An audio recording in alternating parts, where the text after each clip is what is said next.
Hello everyone, अपना reaction पर आपका स्वागत है। आज हम जिस वीडियो पर रिएक्ट करने जा रहे हैं वो उर्फी जावेद की है, जो कि काफ़ी चर्चाओं में रहती हैं। और ये क्या बोलते हैं, रणवीर से शो, ये जो रणवीर अलाहाबादिया, ठीक है, उनके शो में आई हैं। तो देखते हैं किस तरीके की बातें करती हैं ये, और फिर आप बताइएगा, जैसे भी आप कमेंट्स जरूर कीजिएगा, ठीक है। तो वीडियो को शुरू करते हैं। Isn't it so weird कि जो most of the rape cases हैं जिनसे आप प्रोटेक्ट करना चाह रहे हो, लड़कियों की इज्जत बचाना चाह रहे हो, वो एक्चुअली ना आपके आसपास के लोग ही करते हैं, रिलेटिव्स और समथिंग। और जब कोई उठ के ये बोल देती है लड़की की, अपने मम्मी, मैंने बहुत केसेस देखे हैं कि बताती है अपने पेरेंट्स को कि किसी रिश्तेदार ने किया, तो पेरेंट्स ही बोलते हैं कि नहीं चुप रहो, किसी को बताना नहीं है ये बात। I don't know, it's just easier to control girls. लड़कियों को कंट्रोल करना ईजी है। जब भी आपको पार चाहिए, ये सब मतलब किसी सोसाइटी को भी पार चाहिए, you control the weaker section. एक आदमी को पहले बहुत जनरेशन तक एक आदमी को अच्छा लगता था कि उनकी औरतें उनके कंट्रोल में हैं, उनकी बच्चियां उनके कंट्रोल में हैं। हमारी इजाज़त के बिना तो ये घर से कदम भी नहीं बाहर रखते हैं। आजियो प्रेजेंट्स TRS में आपका स्वागत है दोस्तों। आज के पॉडकास्ट को देखने से पहले ही काफी सारे लोग ये सोचेंगे कि यार ये वाला पॉडकास्ट क्यों देखूं, ये वो काफी ज्यादा कंट्रोवर्शियल ओपिनियंस होंगे आपके, स्पेशली अगर आपने एपिसोड नहीं देखा है तो। दोस्तों मैं बस यही कहना चाहूंगा कि किसी भी इंसिडेंट को जज करने से पहले, किसी इंसान को जज करने से पहले, उस इंसिडेंट या उस इंसान के बारे में जानकारी, उनके पास्ट के बारे में जानकारी, उनके प्रेजेंट के बारे में जानकारी आपके पास होनी चाहिए। फिर जज कर लो अगर जज करना है, पर एटलीस्ट पहले उस इंसान या इंसिडेंट के बारे में सब कुछ जानिए। आज की गेस्ट उर्फी जावेद के बारे में मैं ज्यादा कुछ नहीं कहूंगा, बहुत बढ़िया पॉडकास्ट है। मुझे तो बहुत मजा आया उनसे बात करके, उनकी लाइफ के बारे में जानकर, उनके पर्सपेक्टिव्स जानकर। प्लीज ओपन माइंड के साथ पॉडकास्ट देखिए। इस वाले पॉडकास्ट में I am styled by AJIO. अगर आपको भी ऐसी स्टाइलिंग चाहिए तो आजियो ऐप डाउनलोड कीजिए एंड बिगिन स्टाइलिंग योरसेल्फ। दोस्तों, उर्फी जावेद एक मॉडर्न डे अचीवर है। She has achieved it in style. और आज TRS पर उर्फी अपने दिल से बातें करेगी। Please enjoy this special episode of Ajio presents TRS।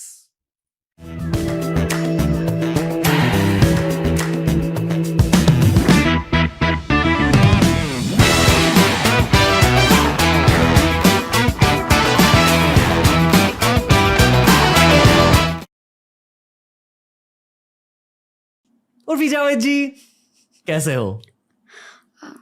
Urfi Javed जी, पहले तो makes me laugh so much. I'm good यार, अच्छी हूँ।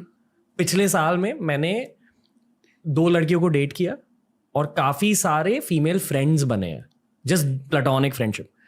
हर किसी ने एट सम पॉइंट आपका नाम लिया है, और तभी मुझे पता नहीं था कि आप कौन थे। इन अ गुड वे और इन a bad way? In a good way. अच्छा, Yes. ओके। आई फील कि फीमेल कम्युनिटी में आपने एक बहुत आपने रिस्पेक्ट अर्न किया, ऑनेस्टली। ये पहली बार मैं सुन रही हूँ फीमेल कम्युनिटी में ओके। ऑनेस्ट आई फील कि मेल दिमाग और फीमेल दिमाग बहुत अलग तरीके से चलता है। Do you agree? I mean, guys think through their dick first and then they use their brain. You really feel that? Yeah, I know that. You feel कि all guys think through that? देखो, all तो generalize नहीं कर सकते हैं. So whenever you say all girls, all guys, we're talking about most of the guys. Of course, हर इंसान same नहीं होता है. Okay. I personally feel कि all guys maybe think through their dicks up to a certain age. हाँ, certain age, yeah, you're right. Up to a certain, and Hormones ज़्यादा होते हैं तब. और वो age that could even be 13. हाँ. Some guys can grow up at 13, some guys can grow up at 50. I completely agree with that. Yeah, you're right. And actually, you know what? You're right. ये all guys think through their dicks वाली statement थोड़ी बहुत ज़्यादा, oh my God, नहीं, no one's gonna cancel you. Chill. Cancel culture इतना चल चुका है ना. unless कोई इस क्लिप को उठाकर एक रील बना दे इतनी बार तो हमें तो कितना कैंसिल हो चुकी हूँ, मैं बता भी नहीं सकती हूँ. मतलब कैंसिल क्या, बैन उर्फी जावेद कहाँ से बैन करोगे? कहाँ से बैन करना है मुझे? मेरे घर से बैन कर दोगे क्या? इतना ज्यादा ट्रेंड करता है ना, बैन उर्फी जावेद. इन सारी चीजों की वजह से आप अफेक्ट होते हो? No. Okay. Not really, not much, sometimes. मतलब यू नो ये अभी कुछ पढ़ा तो आज फर्क नहीं पड़ा, फिर वो किसी एक दिन आता है, 6 महीने में वो 1 या 2 दिन होता है, और maybe sometimes it's a month where I am just like very upset. बिल्कुल मतलब बहुत बुरा लगता है. But then I look at my Instagram following and I'm like, damn, that's what I want. Fame. So let's keep going. Okay. Fame आपकी motivation है. I can't lie. Yes. Fame, money. क्योंकि मेरे पास ये चीज़ें थी नहीं कभी बचपन में. And when I say fame बचपन में नहीं था, मतलब attention. Everyone loves attention. तो मुझे अटेंशन चाहिए, मुझे अटेंशन अच्छा लगता है. यार तुम भी बताओ, तुम्हें अच्छा नहीं लगता है? तुम ऐसे रेस्टोरेंट में जाते हो, होटल में, मुझे अटेंशन अच्छी नहीं लगती. Are you kidding me? I love attention. You love it, like when people come to you कि अरे आप वही हो ना रणवीर, आपके साथ एक सेल्फी ले सकते हैं. मनी मन जो लड्डू फूटते हैं ना, it just feels amazing, right? कि शायद कुछ तो उखाड़ा है. Maybe the other person doesn't know you. वो शायद तुम्हें जानता भी नहीं है, बस कहीं ऐसे ही देख लिया होगा या फ्रेंड ने बोल दिया होगा कि अरे ये कुछ है, सेल्फी ले लेते हैं, तो अच्छा लगता है. बस it feels good. आपने कहा कि आप 3 महीने में एक बार अफेक्ट हो जाते हो. 6 महीना 3 महीना, हाँ. ओके. किस वजह से, क्यों? अरे मतलब ट्रोलिंग या मे बी ये जो बोल रहे हैं सही है, मे बी मैं सच में समाज में एक धब्बा हूँ. Maybe I am not good enough to be a women. Maybe I am, मैं सच में शायद एक बैड एग्जाम्पल हूँ यंग जनरेशंस के लिए, या मैं कुछ गलत कर रही हूँ. और मे बी इफ अगर सही भाषा में बोला जाए, जैसे ट्रोल्स बोलते हैं, maybe I am maybe what if and then I feel like कि अब तो मैं पीछे ही नहीं जा सकती हूँ. There is no going back. मैं यहाँ से कहाँ जाऊँगी यार? अगर मैं सब कुछ छोड़ छाड़ के क्विट भी कर दूँ, पर जो कर चुकी हूँ वो तो कर चुकी हूँ ना. That's gonna stay on the internet for ever. तो अब मैं करूँ क्या? लाइक क्या मैंने इतना कुछ गलत कर दिया है? मैं क्या इतनी बुरी हूँ? मैं क्या, मुझे मतलब शायद कभी मुझे कोई एक्सेप्ट ही ना करे. No family will accept me. Maybe no one would want to be my friend. Maybe वो थॉट्स आते रहते हैं. अगर आप सच में इतने बुरे होते तो वो सारी लड़कियां आपको इतना ज्यादा रिस्पेक्ट नहीं करती. बट यार वो लड़कियां तो तुम्हारी लड़कियां हैं ना. मेरी लड़कियां? मेरी लड़कियां नहीं है ना, मेरे पास कोई नहीं आया. I mean girls do come to me, but यार अभी 100 लोग भी बोल देंगे, बट वो आप ही हो जो आपको कन्विंस कर सकता है. So it's your mind. Okay. देखो, मैं डेफिनेटली उन लड़कियों के बारे में आपको बहुत सारी बातें बताना चाहूंगा कि उन्होंने क्या बोला, but I will tell you gradually as we go forward in the podcast. And definitely there is a whole section of society which is against you also, और ये सच है. बट आई फील कि जो भी कल्चरली इंपॉर्टेंट लोग होते हैं वो हमेशा ऑडियंसेस को डिवाइड करते हैं. हमेशा culturally important. Virat Kohli, M S Dhoni के भी हेटर्स होते हैं. आई मीन हेटर्स का तो यही है कि जरूरी थोड़ी है कि आप जो चीज़ करो वो हर किसी को पसंद है. एंड द फैक्ट कि आपको हर किसी से वैलिडेशन मिल ही नहीं सकता है. ये आपके अंदर की चीज़ है जो आपको सुधारनी और संभालनी है. Why do we require validation from everyone? We don't need it. पर अच्छा लगता है, कोई वैलिडेशन देता है तो अच्छा लगता है. ओके. हर पॉडकास्ट के पीछे मेरी एक इंटेंशन होती है. इस पॉडकास्ट के पीछे मेरी इंटेंशन ये है कि मुझे आपके दिमाग को जानना है, आपके दिमाग के अंदर क्या हो रहा है, एंड मोर इम्पोर्टेंटली आपके दिल के अंदर क्या हो रहा है. And in order to understand that मुझे आपकी कहानी जाननी है. कहानी? और वो कहानी जो लोगों को बिल्कुल पता नहीं. एंड आई फील कि जितने भी आपके हेटर्स है, आपके क्रिटिक्स है, अगर उन सारों ने आपकी कहानी जान ली, definitely half of them will change into lovers. Easy नहीं था. मतलब father was very conservative, mother was very young. जब उनको 25 साल में होती है उनके 5 बच्चे हो गए थे, तो मतलब वो भी बेचारी बहुत यंग थी. उन्हें भी नहीं पता था चीज़ें कैसे संभालते हैं. And I mean I feel like अभी बहुत नॉर्मल, जब भी ऐसे आप बोल देते हो ना कि घर पे मार पड़ती थी, मारता था, तो ऐसे मैंने कमेंट्स देखे हुए, तो क्या हो गया, 4 झापड़ तो हमने भी खाए हैं. I mean I don't feel it's okay to normalise abuse. ऐसे मारना अपने बच्चों को, it creates a very bad impact and trauma. I am sorry, मैं पर्सनल सवाल पूछ रहा हूँ, बट जब आप अब्यूज वर्ड यूज कर रहे हो, आप सिर्फ फिजिकल वायलेंस के बारे में बात? या just physical violence, also mental abuse. Mental violence, emotional violence, and पता नहीं, मतलब आई फील मैं कभी एक पर्सनालिटी डेवलप नहीं कर पाई बचपन में. Very very under confident, very weird personality. मेरे फ्रेंड्स भी नहीं बन पाते थे बचपन में, उस फिजिकल वायलेंस की वजह से? क्योंकि मुझे समझ ही नहीं आता था मेरे आसपास हो क्या रहा है।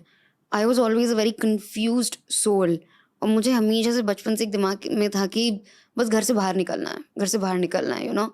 और हमें बिल्कुल बाहर जाना अलाउड नहीं था। आज जब बचपन में तो फिर भी ठीक था, जब आप टीनेजर होते हो ना, तो आप देखते हो कि यार आपके फ्रेंड्स मूवीज़ के लिए जा रहे हो और आप नहीं जा पा रहे हो, तो बड़ा अजीब सा लगता है। एंड देन लड़कियाँ शॉर्ट्स पहन रही हैं, स्कर्ट्स पहन रही हैं, और आपको नहीं पहनने को मिल रहा है, तो उस टाइम पे उतना अच्छा नहीं लगता। एंड देन वो सारे बहुत सारे conflicts, and I was not close to my father at all. I don't think so we have ever spoken, but you know, just because कोई पेरेंट गुस्सा हो गया और वो गुस्सा मुझ पे निकल रहा है, वो डिफरेंट है। एंड आई थिंक आप मार के समझाओगे किसी बच्चे को, वो भी इतना मार के कि वो बेहोश हो जाए, तो फिर क्या ही समझ आने वाला है अब बच्चे को। बेहोश हुए थे? आई मीन बेहोश ऐसे मैं तो नहीं, या मतलब sometimes you know we just used to faint while he was hitting us, or just become unconscious. It used to be like that. Like, it was extreme.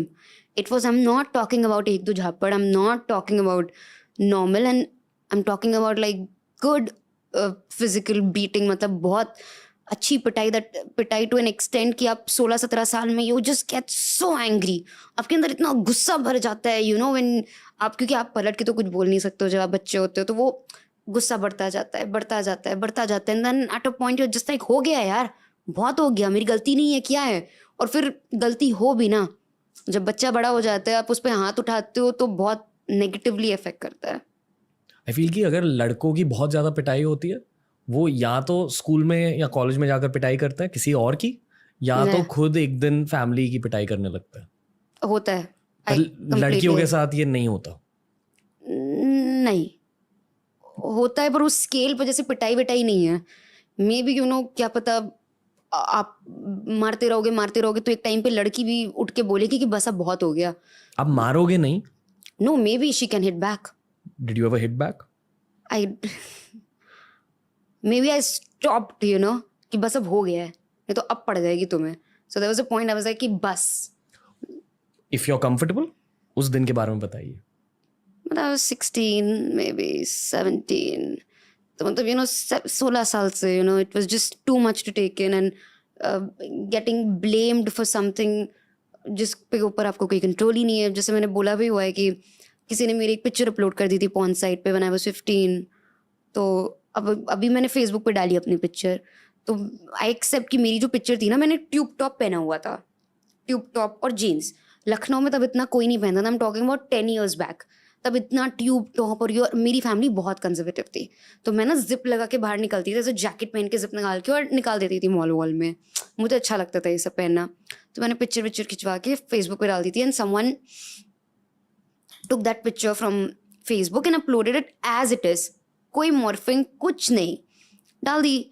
अब पता चल गया घर वालों को, मतलब स्पेशली मेरे फादर को, तो बस मतलब बहुत मारपीट हुई, और विक्टिम ब्लेमिंग, किसी की गलती है, खानदान का नाम खराब कर दिया, ये कर दिया, वो कर दिया, इसने तो पूरा नाम डुबा दिया, कहीं का नहीं छोड़ा, अब मैं सुसाइड कर लूँगा, ये कर लूँगा पूरे खानदान में। आई एम लाइक, मेरी गलती क्या है? Why is no one saying anything to the person जिसने ये किया है, जिसकी एक्चुअली गलती है? तो आई वाज लाइक, मेरी क्या गलती है भाई? मेरी पिक्चर अगर उठा, चलो ठीक है, मैंने ऐसे कपड़े पहने, मैं मानती हूँ नहीं अलाउड था, मैंने पहन लिए, बट इसमें गलती मेरी कहाँ है? जो कर रहा है उसकी गलती है। पर it was just that victim blaming इतनी हो गई थी, यू जस्ट बिकम कि हो गया, I can't take it anymore. शायद इसलिए लोग आपको रिस्पेक्ट करते हैं, क्योंकि ये बहुत सारे इंडियन फैमिलीज की कहानी है। मैं एक्चुअली रिस्ट्रिक्शंस की बातें कर रहा हूँ। लाइक लड़कियों को बचपन से कहा जाता है, इन अ वे सॉर्ट ऑफ स्लट शेम किया जाता है। ये आई डोंट थिंक भारत की असलियत है, ये समाज की असलियत है, ह्यूमन सोसाइटी की असलियत है। Boys and girls are raised differently. Definitely, और ये इसलिए भी है कि लड़कियों को प्रोटेक्ट करना है, क्योंकि ऑफ कोर्स बाहर का डर है कि कोई आदमी कुछ करना दे। But isn't it so weird कि जो most of the rape cases हैं जिनसे आप प्रोटेक्ट करना चाह रहे हो, लड़कियों की इज्जत बचाना चाह रहे हो, वो एक्चुअली ना आपके आसपास के लोग ही करते हैं, रिलेटिव्स और समथिंग। और जब कोई उठ के ये बोल देती है लड़की की अपने मम्मी, मैंने बहुत केसेस देखे हैं कि बताती है अपने पेरेंट्स को कि किसी रिश्तेदार ने किया, तो पेरेंट्स ही बोलते हैं कि नहीं चुप रहो, किसी को बताना नहीं है ये बात। क्यों? क्योंकि शर्मिंदगी की बात है, लड़की की इज्जत खराब हो जाएगी। सो फिर काहे की इज्जत? और अपनी इज्जत तुम किसी लड़की की पुसी वजाइना में क्यों डाल रहे हो भाई? वहां पे रखनी क्यों है इज्जत? बूब्स और वजाइना में लड़की की इज्जत क्यों रखनी है? I don't understand. पूरे खानदान की इज्जत मेरे 32B पे क्यों है? आई एम श्योर आपने इस सवाल के बारे में सोचा है। बहुत सोचा है। तो जो भी सोचा है वो बताइए। अभी यार शायद I don't know, it's just easier to control girls. लड़कियों को कंट्रोल करना ईजी है। जब भी आपको पार चाहिए, ये सब मतलब किसी सोसाइटी को भी पार चाहिए, you control the weaker section. So एक आदमी को पहले बहुत जनरेशन तक एक आदमी को अच्छा लगता था कि उनकी औरतें उनके कंट्रोल में हैं, उनकी बच्चियां उनके कंट्रोल में हैं। हमारी इजाजत के बिना तो ये घर से कदम भी नहीं बाहर रखते हैं। ये सब चीजें बोलने में भी अच्छी लगती थी लोगों को। सो इस पॉडकास्ट के थ्रू मैंने हिस्ट्री बहुत ज़्यादा स्टडी करी है, आर्कियोलॉजिस्ट से बात करके, रिसर्चर से बात करके, ठीक है। और मुझे ये पता चला है कि अगर आप जेन्युइनली ह्यूमन हिस्ट्री को स्टडी करें तो अलग अलग फेजेस होते हैं। कुछ फेजेस में मोस्टली पेट्रियार्कल सोसाइटीज होती है जहां मेल्स के पास सारा पावर होता है, और कुछ फेजेस में मेट्रियार्कल सोसाइटीज होती है जहां औरतों के पास पावर होता है। हाँ मतलब I also read that book Sapiens. हाँ correct, it's a good book. वही सोसाइटी की बात है, बट अभी बहुत टाइम से हमने तो वैसी सोसाइटी देखी नहीं जहाँ पे मेट्रियार्कल पावर ज्यादा था। ह्यूमन स्टोरी के इस फेज में इट्स मोस्टली पेट्रियार्कल। यप, मतलब मेट्रियार्कल सोसाइटी शायद सिर्फ केरला में है, नॉर्थ ईस्ट में है, और दुनिया अफ्रीका के कुछ हिस्सों में है, और अमेजोन के कुछ हिस्सों में, शायद साउथ ईस्ट एशिया के कुछ हिस्सों में, जहां women have power, women control how society works, ठीक है। पर mostly we live in a patriarchal society. 99% of the world. या 99%। तो आप उस पर्सपेक्टिव से कह रहे हो? या डेफिनेटली वही पर्सपेक्टिव है। Okay, I tell you what, as a guy इस कॉन्सेप्ट को समझना भी बहुत मुश्किल होता है, क्योंकि as a guy throughout your life, from the time your memories are built, आप सिर्फ अपने नजरिए से दुनिया को देखते हो। I feel until you date someone who you really love, who explains things to you, जब आप जेन्युइनली उस चीज को समझने की कोशिश करते हो, जब आपको जेन्युइनली ये पता चलता है कि आपका पर्सपेक्टिव शायद एक मेल पर्सपेक्टिव है। कभी कभी कुछ केसेस में लाइक आई फील कि मुझे मेरी बहन की वजह से पता चला। अगर आपकी एक बड़ी बहन होती है, शायद वो टू सम डिग्री आपको समझा सकती है, but you need a girlfriend who you love a lot, और you need to have a daughter, फिर आप फेमिनिन पर्सपेक्टिव को असल में समझते हैं। Would you agree? हाँ, आई वुड एग्री कि you would listen more to your girlfriend, क्योंकि आप जब अपने घर पे देखते हो आप बहुत यूज्ड टू हो जाते हो, आपको लगता है शायद ये सही है। सो जब कोई एक और पर्सपेक्टिव आता है तो मे बी और एक लड़की के लिए भी ये सब चीज़ें समझना बहुत डिफिकल्ट है। हमने ये वाला पार्ट भी देख लिया, पर बहुत जल्दी स्विच भी हो गया यहाँ से यहाँ तक। फ्रीडम भी अचानक से ही मिल गई है लड़कियों को। बहुत ज़्यादा मूवमेंट भी हमने देखा है पिछले 10 सालों में, दुनिया भर की feminist movement, and I don't agree with all of it, ठीक है। I don't agree with all of it. You shouldn't. हर चीज से तो एग्री किसी को नहीं करना चाहिए। I agree with aspects of it. I feel okay, और ये भी एक हिस्टोरिकल पर्सपेक्टिव से कह रहा हूँ। एक अफ्रीकनिस्ट और बहुत हाईली क्वालिफाइड आर्कियोलॉजिस्ट आए थे शो पर, डॉक्टर प्रभाकर। उन्होंने कहा कि 3000 साल के अंदर सब कुछ डिस्ट्रॉय हो जाता है, प्लास्टिक भी डिस्ट्रॉय हो जाता है, but the only thing that survives is stone, ठीक है। तो जो ह्यूमंस के पास जनरेशंस थे, the only thing that survives from their age is stone, और stone में उन्होंने messages लिखे थे future generations के लिए, और main message ये थी कि मेल और फीमेल पावर को बैलेंस करना चाहिए सोसाइटी में, क्योंकि शायद बहुत सारे ऐसे हिस्टोरिकल स्टोरीज है which are lost, we don't know what's happened, पर ये मेल और फीमेल पावर का इम्बैलेंस बहुत बार हुआ है, we are just living in a phase of imbalance again, और वो याद दिला रहे हैं कि okay, balance it out, ठीक है। पर जब लोगों को पता चलता है कि there is a need to balance it out, society reacts very aggressively. तो जो अभी वाली फेमिनिस्ट मूवमेंट हम देख रहे हैं वो एक रिएक्शन ओरिएंटेड मूवमेंट है। आई फील कि ओवर टाइम ये मूवमेंट बैलेंस हो जाएगी, होगी, मतलब दोनों साइड से। या आई फील इवन आजकल के लड़के भी काफी समझदार हो चुके हैं, और काफी, if I can use the word feminist maybe, या they're kind of, I would say empathetic, मतलब एम्पैथेटिक एंड अंडरस्टैंडिंग आल्सो, काफी अंडरस्टैंडिंग। अगर आपने feminist word use कर लिया ना, there's lots of guys who will just switch off from the conversation. For me, feminism doesn't have to be like कि हर चीज में मैं हल्ला बोल दूं कि अरे अभी एक वीडियो था जहाँ रणबीर कपूर ने आलिया भट्ट को मजाक उड़ा दिया था कि लुक्स लाइक कि और भी फैल गया है, बहुत फेमिनिस्ट वो हो गई थी कि कैसे उसने बोल दिया फैल गया। बट आई फील वो मियाँ बीवी के आपस में बात है यार। कई बार तो हम भी ऐसी अपने भाई बहनों को या मैं भी अपनी बहनों को ऐसे मोटी मोटी बोल देती हूँ। आई am not body shaming them at all, it's just मैं बात ही वैसे करती हूँ यार। मतलब भाई बहनों में चलता है, मियाँ बीवी में चलता है। सो इसका इतना हल्ला बोलने की ज़रूरत नहीं है। ये जो सोसाइटल बैलेंस की बातें कर रहे हैं ना, वो ऐसे कॉन्वर्सेशंस के थ्रू ज़्यादा बैलेंस हो जाती है।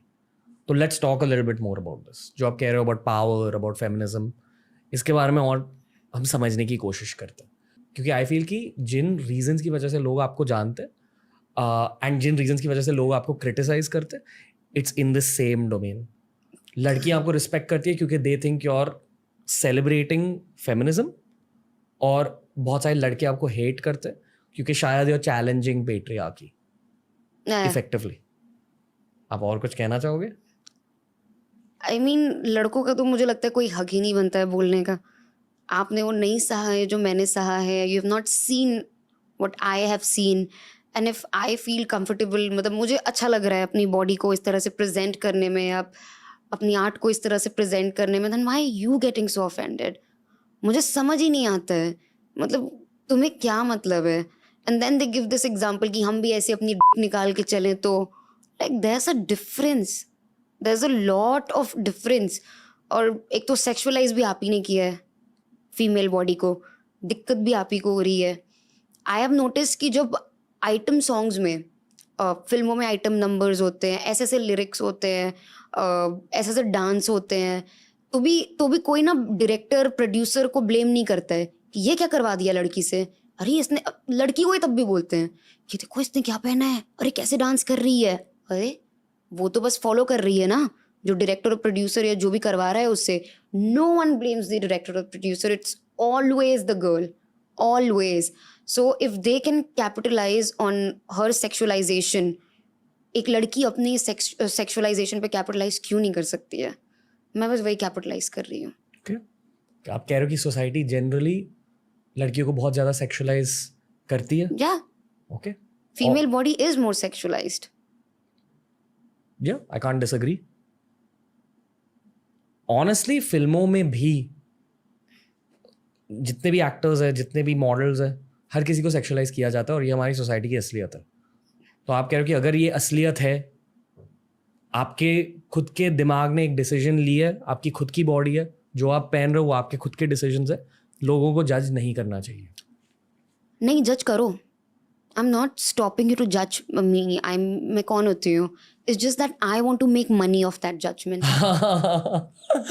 बहुत ज्यादा ऑनेस्ट हो। That's the point. ओके, मतलब I am just, as I said, I'm exploiting my own capitalization or sexualization for the sake of money. for the sake of money. And yes. fame? Fame, yes, of course, why not? But I don't feel कि what I do is the only reason I get, like skin show basically is the only reason I get fame. Exactly. अगर skin show ही है तो फिर now you know my secret. मैं एक podcast का perspective देना चाहूंगा। जितने भी लड़कों से मैंने कहा कि Urfi Javed is going to be on the show, they sexualized it a bit, और जितनी भी लड़कियों से कहा they said different things about it. Really? Someone said कि oh she's representing Indian fashion at an international level. Someone said कि उनके designs अच्छे हैं, she's actually a fashion designer. Someone else said कि मुझे उनके opinions अच्छे लगते हैं. Someone else highlighted some religious aspect but in a positive way. So again, I feel कि आपकी life एक case study है for this phase of anthropology or societal history. क्योंकि आप पेट्रियार्की को चैलेंज कर रहे हो, मैं बस समझने की कोशिश कर रहा हूँ। मैं तो किसी को चैलेंज ही नहीं कर रही हूँ, मुझे पैसे बनाने थे, मैं अपना पैसे बना रही हूँ। आपको तुम्हें वो चैलेंज लग रहा है तो तुम्हारी गलती है भाई। Okay. हर चीज अपने मैनलीहुड पे मत लो, हर चीज कि ये लड़की कर कैसे रही है, इसको ये परमिशन कैसे मिल गई, तो गाइस फील उनकी ईगो हर्ट हो जाती है कि how is she doing it, इसको परमिशन। तो यहाँ पर हम वीडियो को रोकते हैं और इसका एक पार्ट ही कंप्लीट हो पाएगा क्योंकि काफ़ी बड़ी वीडियो है, 52 मिनट्स की है, मे बी 54 की है। तो अब जैसे इन्होंने बताया था कि जो उर्फी जावेद थी उनकी बात शुरू में तो मुझे भी अजीब सा लगता था। मैं इनकी पता नहीं क्या ड्रेसअप, मतलब क्या ड्रेस पहन के आ जाती हैं ये, और मतलब पहनने का कोई सेंस नहीं है कुछ भी, ठीक है। लेकिन जब स्टोरी कुछ समझ में आती है, जब ये बोलते हैं अपने बारे में, तो थोड़ा सा अफसोस भी होता है कि फैमिली के द्वारा इतना ज़्यादा टॉर्चर किया जाता है। इतनी कंजर्वेटिव फैमिलीज़ होती है, और इंडिया की तो खास तौर से इस तरीके की फैमिली से आप गाँव में जाओगे तो बहुत ही बुरा हाल है। शहर में तो फिर भी चलो ठीक है।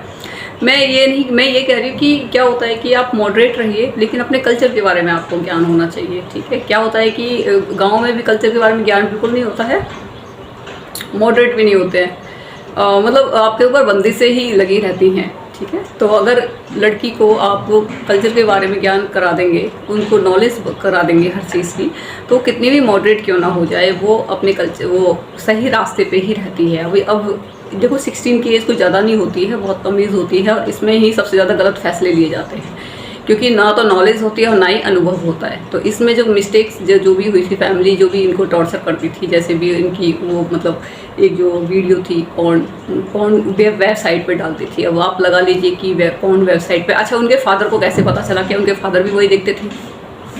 क्योंकि पॉर्न वेबसाइट पे डालना और फादर को पता चलना, या तो किसी ने बोला होगा, अदरवाइज फादर भी देखते ही होंगे, क्यों?